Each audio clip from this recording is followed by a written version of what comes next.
The argument may be over, but your body is still bracing for the next one. A notification sounds and your chest tightens. Someone's tone changes, and you search for what you did wrong. Even in a peaceful room, part of you remains on watch. This is not proof that you are dramatic, unforgiving, or broken. It may be the aftermath of living too long in emotional danger. For some survivors, that aftermath is understood through the lens of complex PTSD, or CPTSD. Welcome to Narcissistic Abuse Unmasked. In this educational context, narcissistic refers to patterns such as domination, entitlement, chronic invalidation, and refusal of accountability.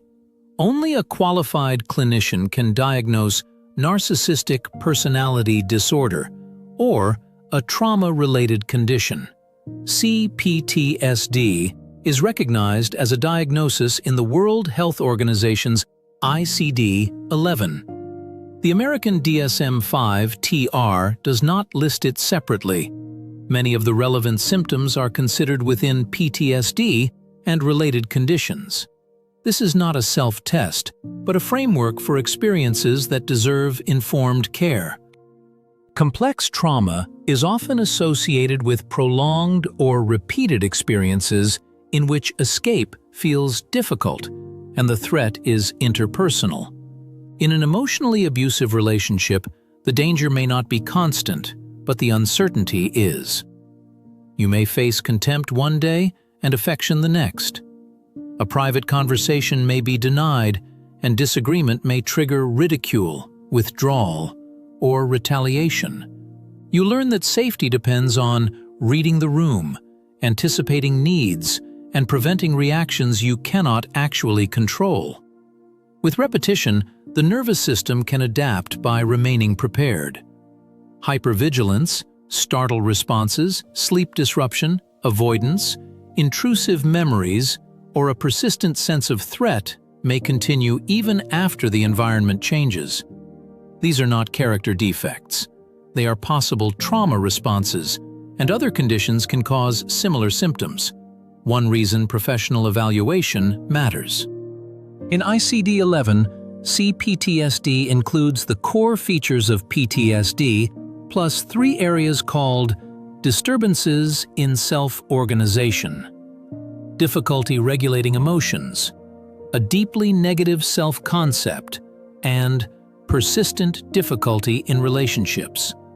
Emotional regulation may feel like being flooded by fear or anger, or going numb when feelings become too much. Some survivors describe emotional flashbacks, sudden waves of shame, helplessness, or terror linked to the past, even without a vivid image. A negative self-concept can form after years of blame, comparison, gaslighting, and contempt. The abusive messages may become an internal voice. I am too sensitive. I ruin everything. No one else will tolerate me. Repetition can make accusation feel like identity. Relationships can also become difficult. You may scan safe people for hidden motives, withdraw early, or over-explain ordinary boundaries. Familiar chaos may feel strangely compelling, while calm feels unfamiliar or even suspicious. These patterns do not mean you are incapable of healthy connection. They show how deeply interpersonal danger can shape expectations. The cost often appears in ordinary moments. Concentration disappears. Small decisions feel overwhelming. Rest produces guilt. You may work constantly, please everyone, or detach from your own needs because vigilance once reduced conflict. Shame can make these adaptations look like personal failures, but your system learned them in context. What helped you endure may now interrupt sleep, confidence, work, or closeness.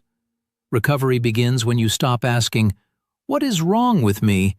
and start asking, "What happened to me, and what does safety require now?" Healing is not forcing yourself to forget. It is building enough present-day safety that the past no longer organizes every moment. When activated, orient to where you are. Name the date. Find 5 neutral objects. Feel your feet supported. And remind yourself, this feeling is real, but it may be an old alarm. Use only techniques that feel stabilizing. If focusing inward increases distress, turn your attention outward or seek support. Predictable routines can help. Regular meals, sleep cues, movement you tolerate, and contact with people who respect your no. Keep a brief record of triggers and what helped, not to obsess over symptoms, but to notice patterns and progress. A trauma-informed clinician can assess your experience and discuss evidence-based options. Trauma-focused psychotherapies are used for PTSD and can also help people who meet criteria for CPTSD. Treatment should be collaborative, paced to your needs, and should not require confronting the abusive person.